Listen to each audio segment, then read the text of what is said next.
법원에 이런 말이 있습니다. 법정에 가서 너는 사실을 얘기해라. 그럼 내가 권리를 줄게. 이게 유명한 법원인데요. 이수윤 교수님의 그 민사소송법에 나오는 얘기죠. 근데 변희재 대표가 사실을 얘기했더니 뭘 줬습니까? 수위를 줬습니다.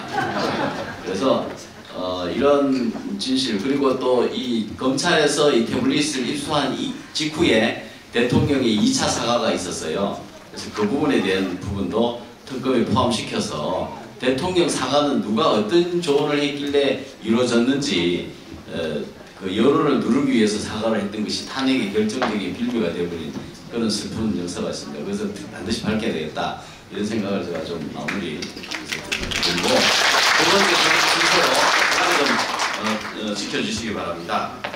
두 번째는 우리 승찬경 노조위원장님께서 간단히 토론을 해주시고. 예, 베일에 쌓여 있고 마치 큰 마술에 그렸던 것 같은 태블릿 PC에 대해서 도태호 변호사님께서 많은 공부를 하셨고 또 발제를 해주셨습니다.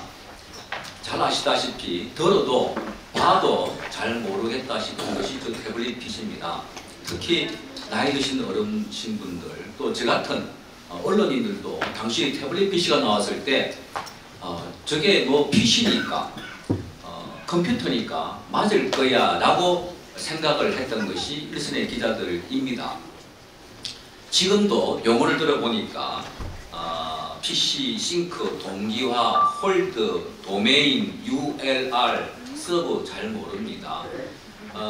이것이 대한민국 대통령을 탄핵했고 구속시켰고 좌파 독재 정권을 탄생시킨 단초였다는 점에서 반드시 그 진실은 규명이 되어야 되고 또 이 노력은 계속되어야 된다는 생각을 합니다.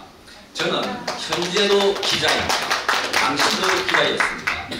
따라서 이 상황이 태블릿 PC가 어떻게 10월 24일 날 JTBC에서 처음 보도되고 난 이후에 언론에서 보도가 되는가에 대해서 여러분께 짤막하게 설명을 올릴까 합니다.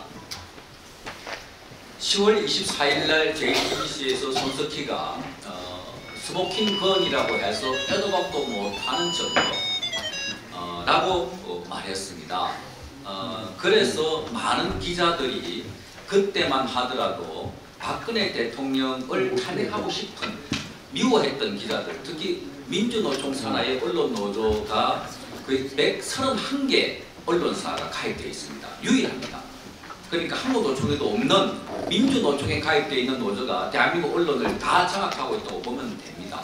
그런 상황에서 태블릿 PC라는 이러한 요술 같은 램프가 나오니까 그렇게 믿고 싶었고 그렇게 보도하고 싶은 것이 아닌가, 저는 그렇게 생각을 합니다.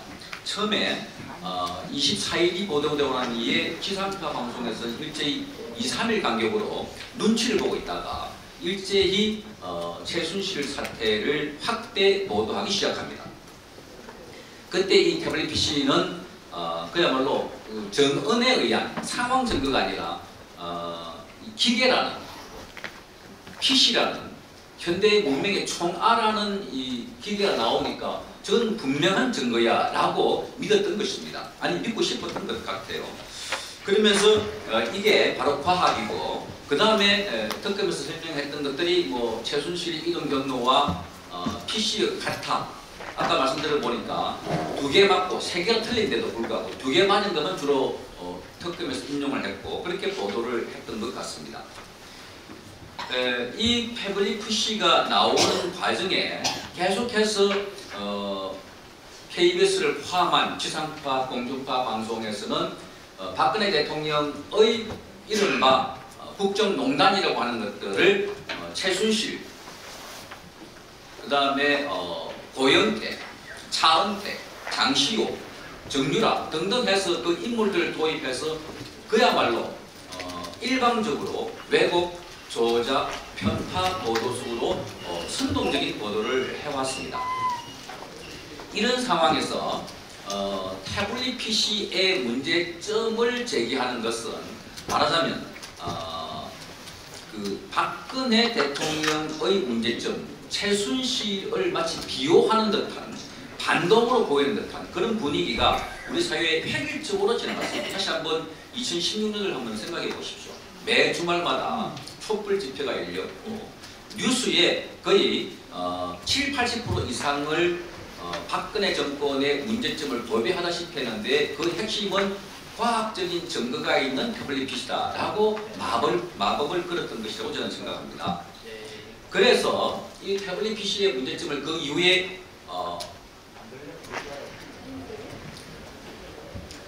변희재 대표가 중심이 돼서 JTBC에서 보도했던 걸 자세히 보니까 태블릿 PC 보도라고 했는데 거기에 JTBC가 1일 취재 계획 보고 내용들이 들어있는 모니터가 함께 나왔습니다. 아, 이거는 태블릿 PC의 그대로 된 그 내용이 아니라 누군가가 태블릿 PC를 JTBC의 데스크탑에 옮긴 것이다. 따라서 이러한 디지털 자료는 A에서 B로 옮기거나 누군가 손을 대면 반드시 아까 봤던 것처럼 험결이 생길 수 있기 때문에 굉장히 위험한 겁니다.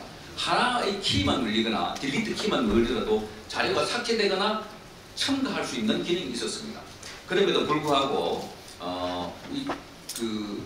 변희재 대표가 제기했던 의문들은 그 도도하게 흘렀던 탄핵의 바람, 박근혜를 처단하자 혹은 박근혜 정권을 흔들기 위한 바람에서는 아주 반동처럼 아주 거슬러 올라가는, 말하자면 연어가 물길을 거슬러 올라가는 것처럼 무모한 짓으로 보였던 것이 그때의 현실이었습니다.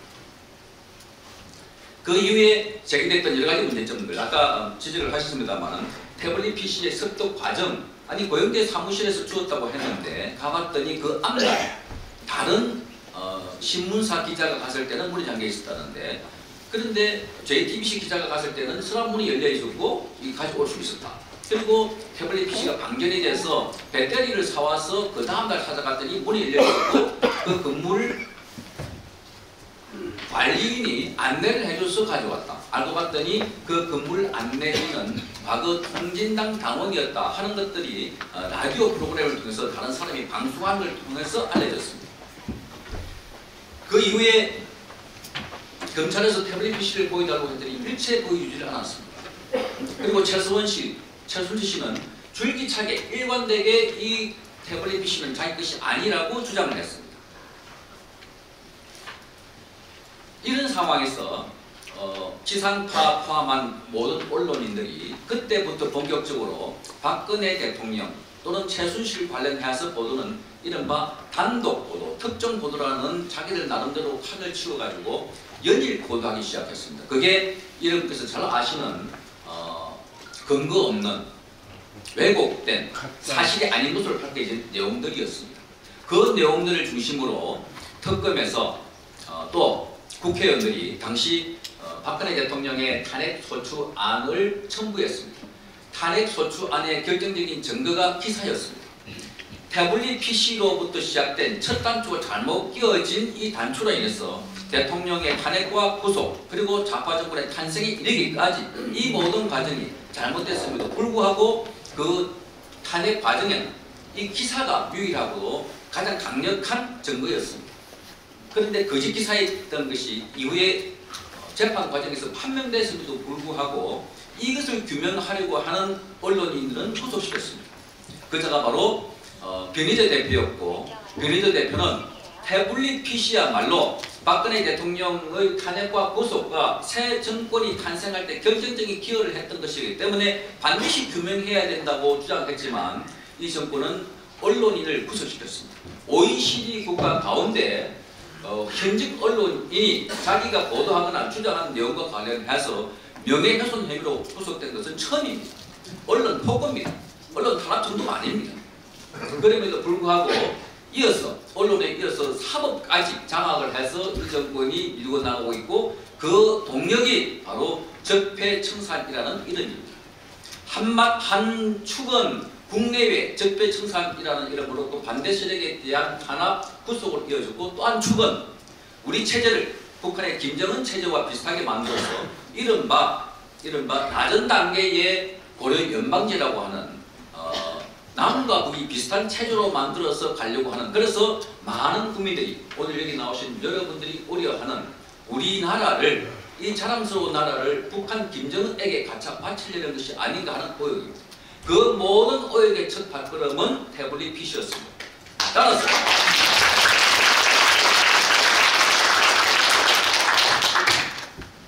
이 태블릿 PC에 대한 특검은 필요합니다.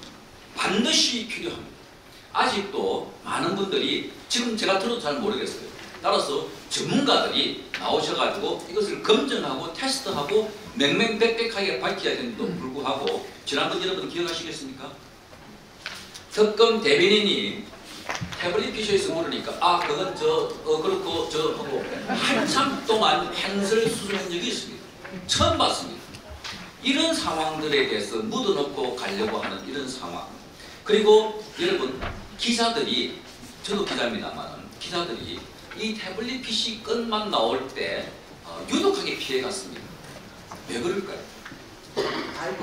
차고 넘치는 증거가 저게 많이 있고 아마 이 보도를 특집을 만들어도 KBS에서 1시간짜리 프로그램 이런 수십 시간 할 수 있을 것 같아요. 각 증거만 보더라도. 그런데 피해갔습니다. 그러니까 지금 대한민국은 언론이 죽었고 사법부가 농단당하고 있는 이런 상황에서 여러분들이 바로 정인이시고 여기 계신 분들이 어려운 분들인데 밝혀주셔야 합니다. 반드시 밝혀야만 합니다. 그래서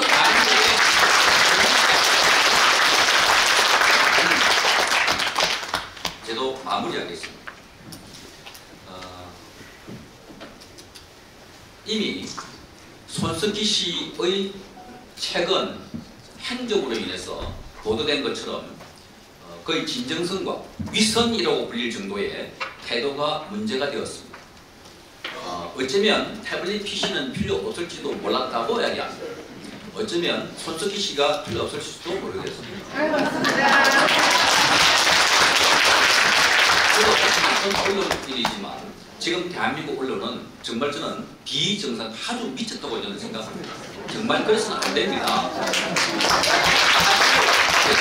객관으로 봐야 되고 객관을 자기의 정치적인 견해나 이념으로나 이해관계에 따라서 보는 게 언론이라면 이건 언론이 아니고 선전입니다. 선동입니다. 그래서 여러분들의 힘을 모아서 특검이 반드시 안이 통과되게 해야 되고 특검을 통해서 그동안 가려져 있던 진실의 실체들이 정말 이 태블릿 PC를 통해서 밝혀질 수 있도록 간절히 소망합니다. 감사합니다.